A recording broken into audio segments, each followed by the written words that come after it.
Amadou ne i njom ndeysaan kam fulane wa me Amadou ne njom na kam fulane wa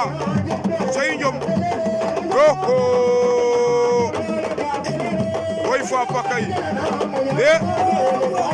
oho cey li etanam ken woy fa pa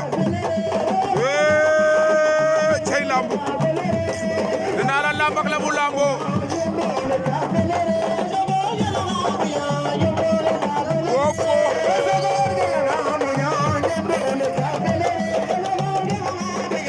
Jessica